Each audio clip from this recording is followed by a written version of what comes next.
ba honorable councillors. We are going to continue engaging you. We shall come to your words now to explain to people, to the greater people. Today we are meeting leaders. Next time we are going to meet who? Nebio, Bitono, Honorable MP, you are welcome. I think you must have protocol observed. Abantu ba Mukono 25% sembera wana zisijja bogerera be baba baogera bye bategese bye tugenda okulya budget. Kansabe chairman ali wali yabadde mbyokulya Wakati ko chairman aliwo webalinyo basobole banyabo muleche emirembe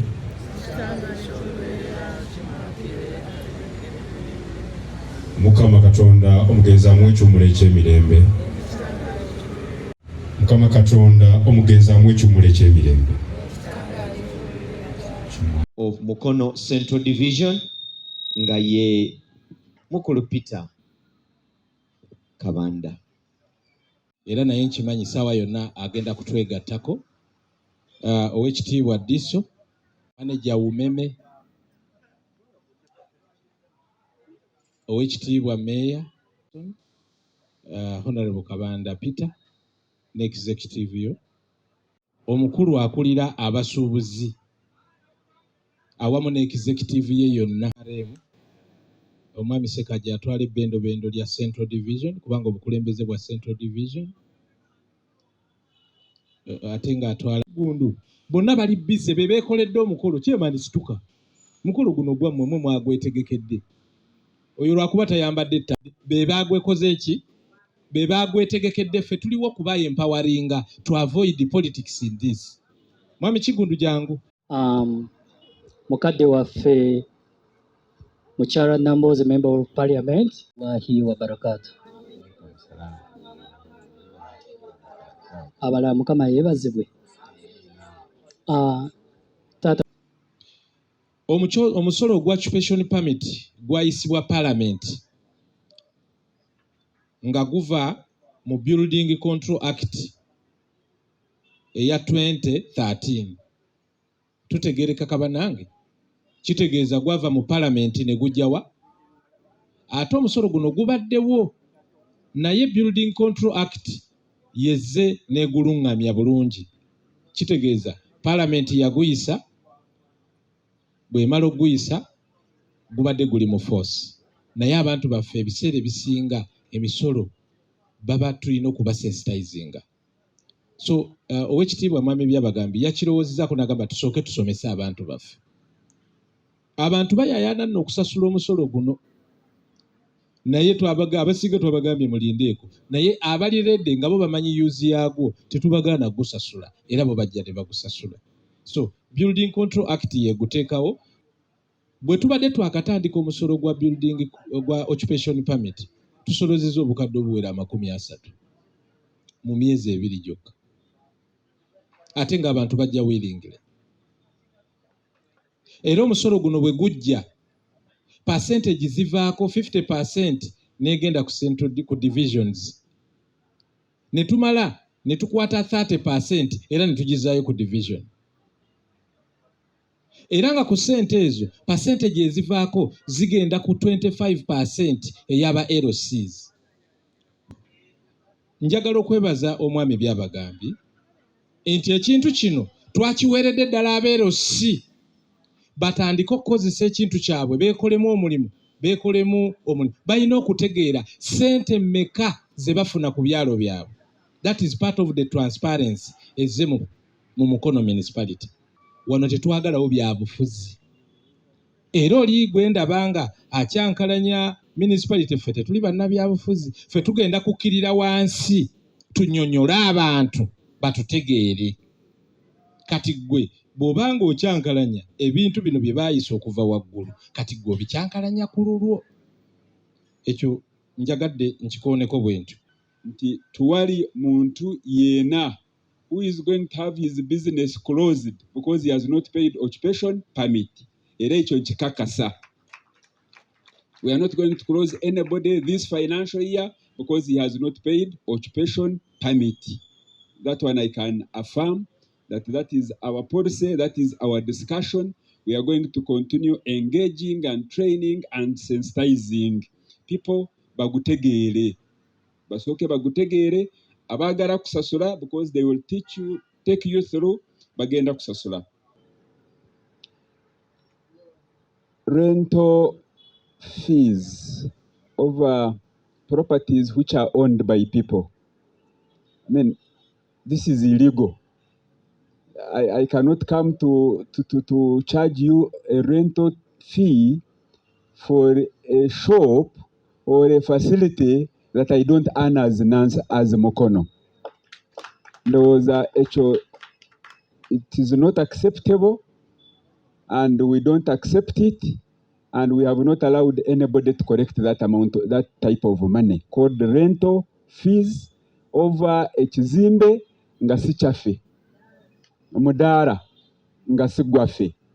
So that one is not acceptable, and whoever is doing it on his own, and we are going to write immediately so that the people can understand. I do accept that our planners, our engineers must go and inspect these buildings.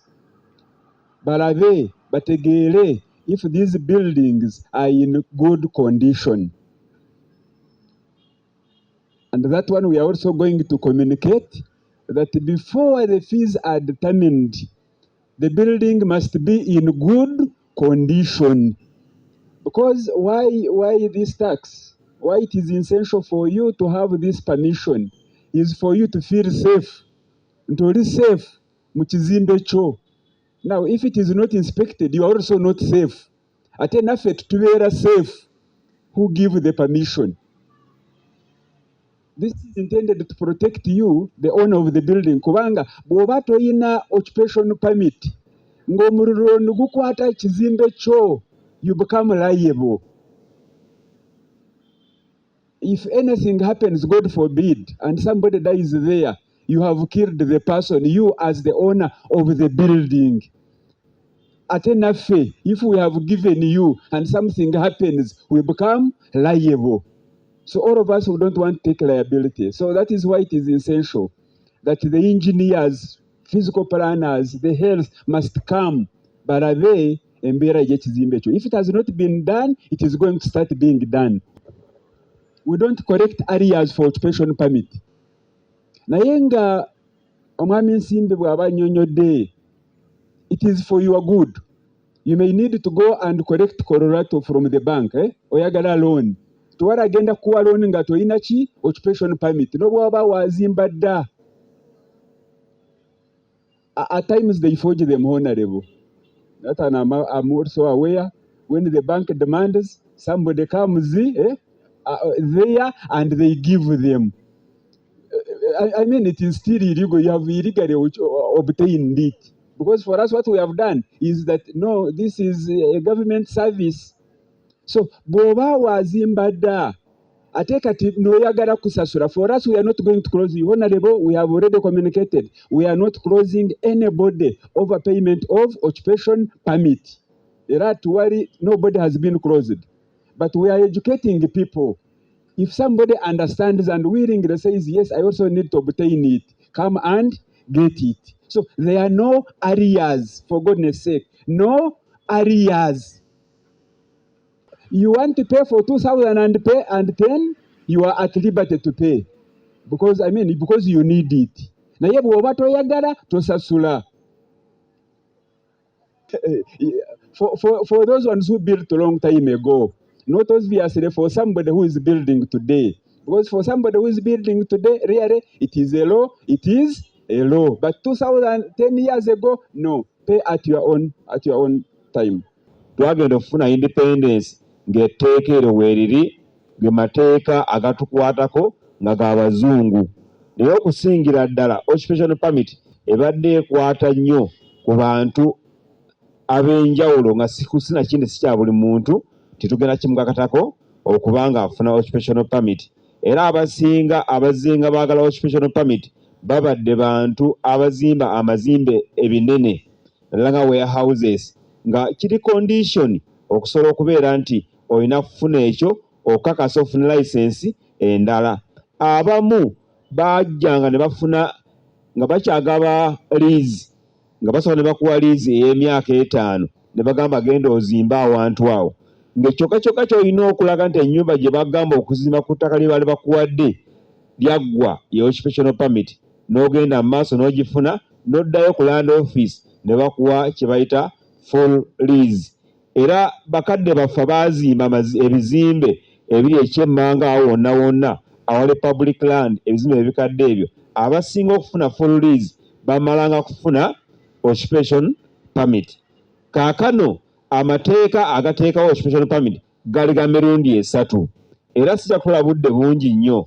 Eritusookerako ddala tuliyita Building Control Act. Etteeka lino baliteekawo mu 2013 ne liriplacinga ne lyogera ku occupational permit era kyateekawo embeera epromptinga okukyusa etteeka lino erya public health mu 2020 nalyo ne balikyusa. Era bwe baakola mu 2020 okukyusaamu mu public health ne batukola etteeka eddala erya regulation. Kati bwe batukola amateeka mu biseera ebisinga oluvannyuma ba Honorable Betty okutuba nga bakoze act mu biseera ebisinga amateeka ago gateekesa mu nkola tulinda kye bayita regulation. Kati regulation eno yakolwa mu 2020 era mu bufunze etteeka lya occupational permit kyogera bulungi nnyo. Kigamba occupational permit upon the completion of a building the owner of the building shall kigifuula tteeka shall notify the building committee of the practical completion of the building in accordance with the approved plans and regulations and apply to the building committee for occupation permit. Ebiwandiiko bya ekizimbe ekyo mu kaseera ako nga bwe kali plan bagiyisa naye mu kaseera wano kikakatako okubeera nga oddamu n'okuba plan kuba oyinza okwesanga ne mu kuzimba ennyumba eyo mulimu ebize bikyuka okusinza ku bintu ebyenjawulo. So kikakatako kubanga oddamu n'okuba plan eyo gye bayita drawing as is nga bwe nkyogedde mu biwandiiko bye mbawadda okusobola okubeera nga kirambulula. Era etteeka lyerimu lino likifuula musango. Wano wansi bagamba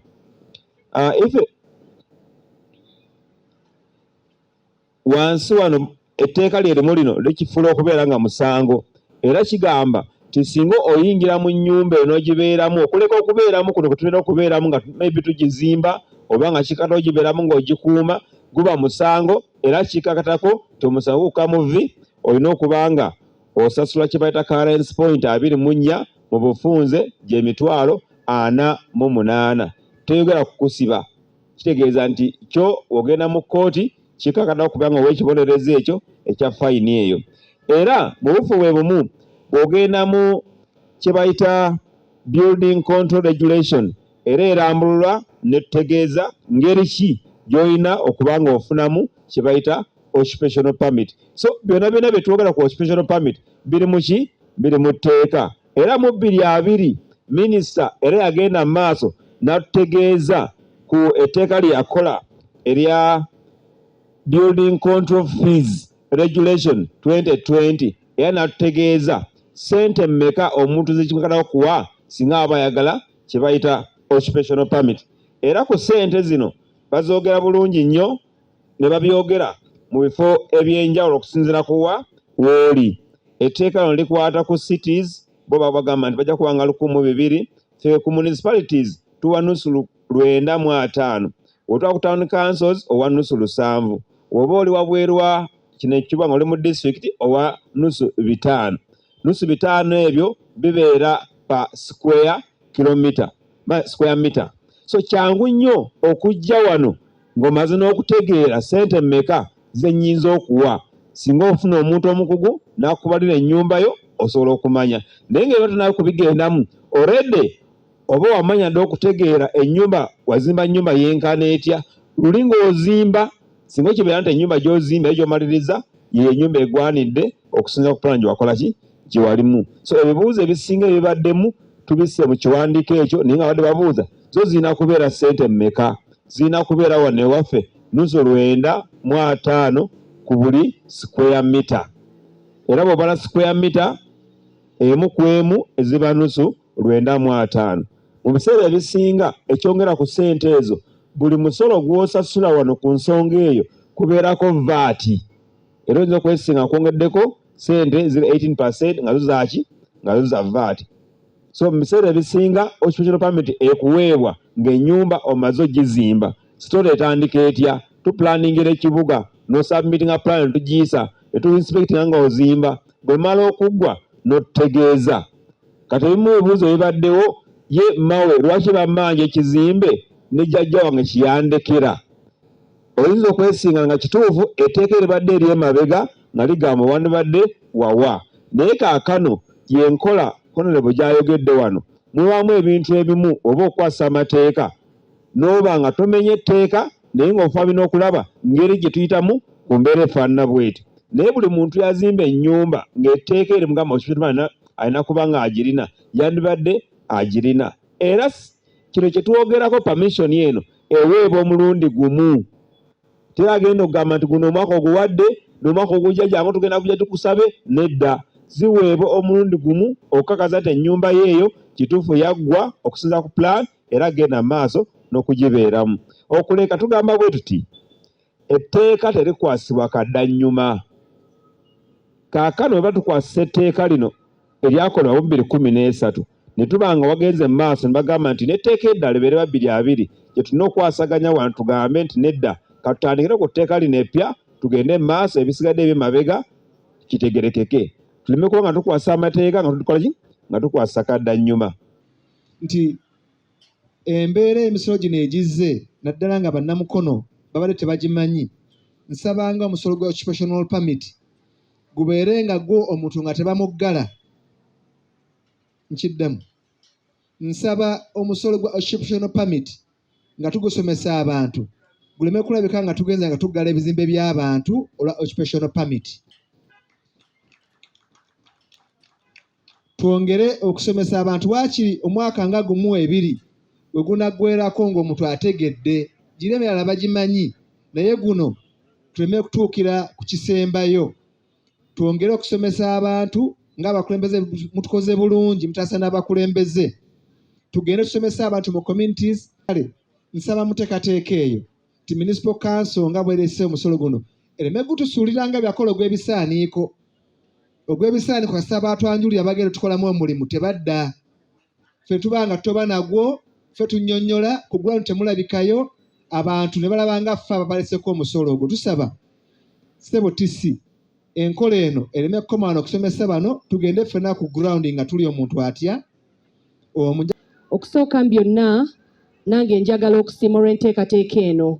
Emabega wali ssebo town clerk wootaali twagenda Mankatabbu ng'ekibuga olw'ebiteeso byali bibiri.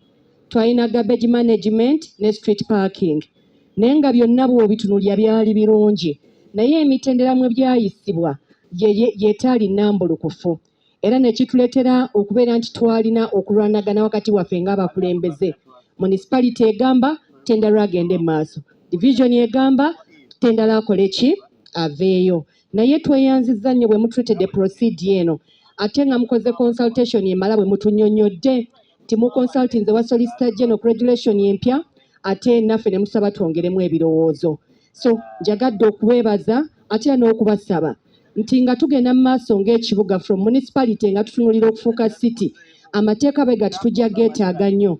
Naye mwongere okutu-involvinga wansi abakulembeze n'abakulembeze ffenna then n'abantu baffe ab'okubitundu nga tuba involvinga okufuna ebirowoozo byabwe okuteekebwamu.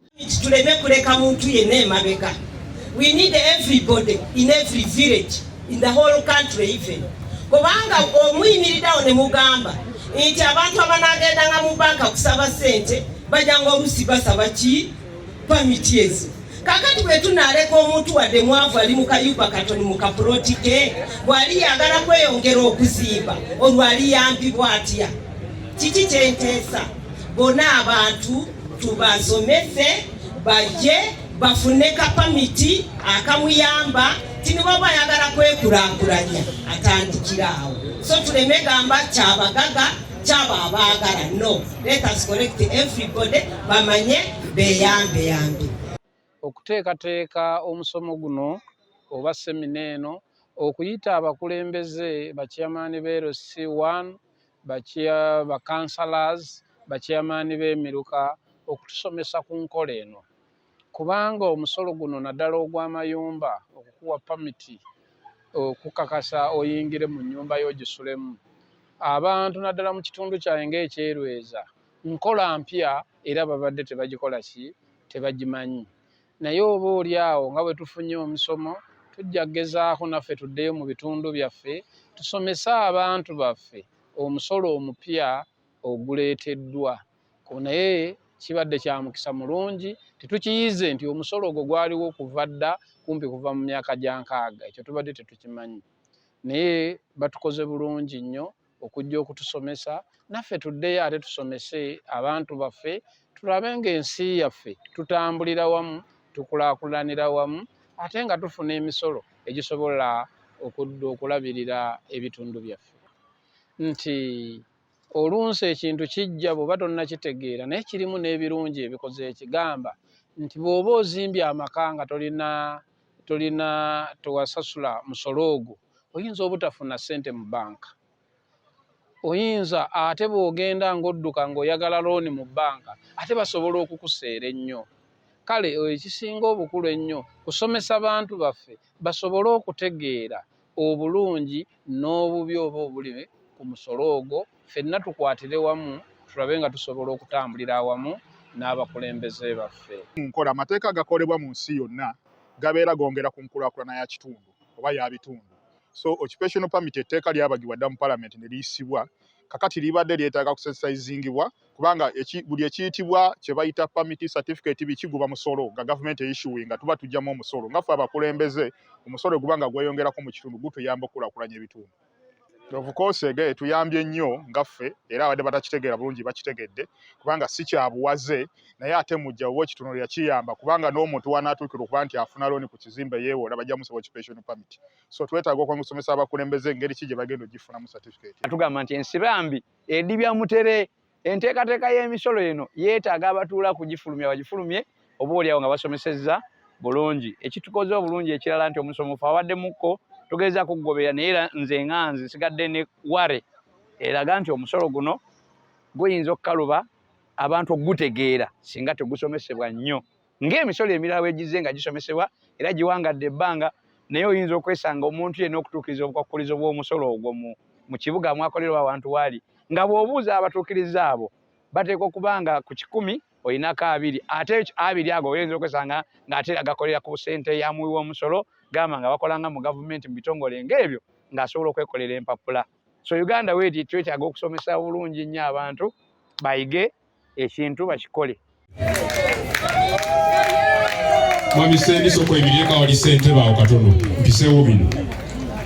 Mwami Sendi mukimanyi nti mupya ku ddala kwa ssentebe yali mumyuka kati ssente bajjudde naye ebbanga lyamaze nze omwe yagamba emuleeta waaki twagala bali abaluddeko ne baŋŋamba kikyogoba okimanyi ekyalo Lweza okukikumaakuma mu buli nteekateeka yonna nga tonnagamba Sendi biba tebijja kutambula ne manya nti bwe twakwasa obuvunaanyizibwa ddala kyekyo ssebo certificate yo bagikwase mu mbeera eyo.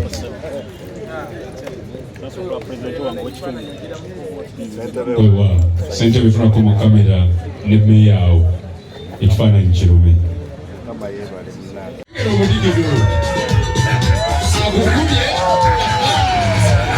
bannange twasomeddwa dda oba nziremu nkomyewo waali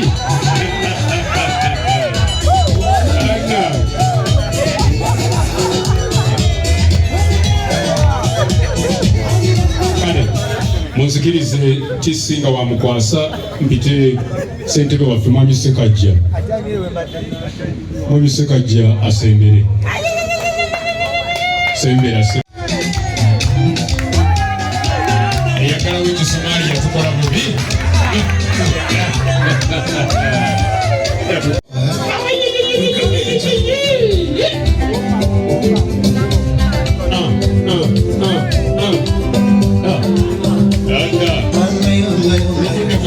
Division. Odawulira. Omusoga akoba muti. Odawulira. Sentebe terere bifaananyi birule.